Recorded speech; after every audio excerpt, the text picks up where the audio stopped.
Hi, welcome to my channel why this is so. अभी हाल ही में एक न्यूज़ आ रही थी, तुषार शर्मा केस की सीबीआई जांच शुरू कर दी गई है। उसके शरीर को मृत पाया गया था और मैं तुषार शर्मा से पूरी तरीके से उसके सपोर्ट में हूँ कि अगर आज की डेट में भी किसी भी लड़की से डाउरी की डिमांड कर दी जाती है तो वो बहुत ही गलत है और मुजरिमों को कड़ी से कड़ी सज़ा मिलनी चाहिए।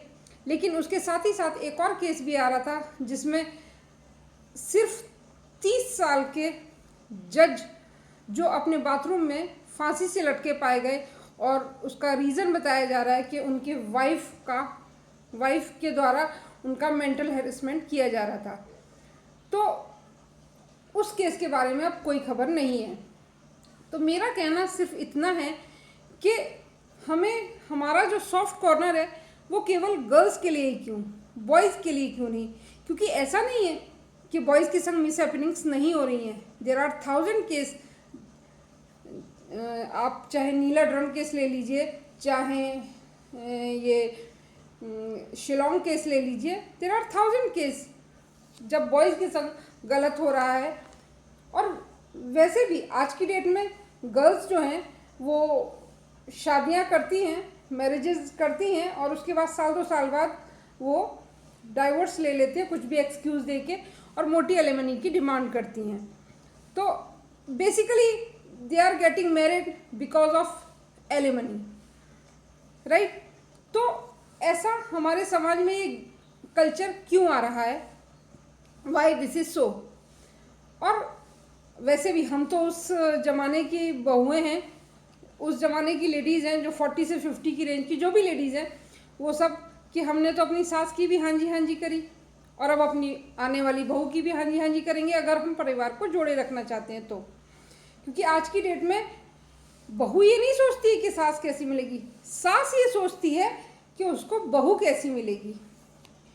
क्योंकि अभी देखिए मेरे यहाँ एक कंपनी के सीईओ आए तो वो बता रहे थे कि 6 बजते ही, जबकि वो बॉम्बे में वर्किंग है, कोई गांव कस्बे में नहीं है, 6 बजते ही वो गर्ल्स जो है, जितना भी लेडी स्टाफ है, उठ जाता है कि सेफ्टी इशू है सर, हमें जाना है, वापस जाना है, घर जाना है।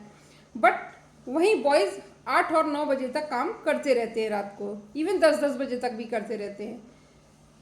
और जब नाइट आउट की बात आती है, पार्टीज़ की बात आती है, तो ये सेफ्टी इशू गर्ल्स के लिए हट जाता है।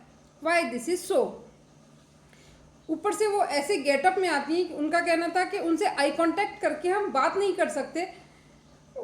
अगर आप पार्टी में जा रहे हैं देन इट्स ओके, बट आप वर्किंग प्लेस पे अगर इस तरीके से ग्लैमरस बन के आ रहे हैं तो I don't feel this is good.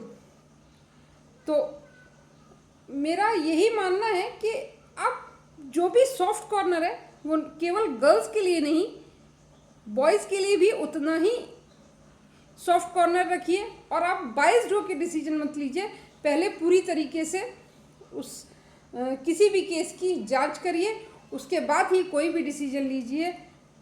मेरी तो ऐसी ओपिनियन है, आपकी क्या है? Please let me know. Thank you.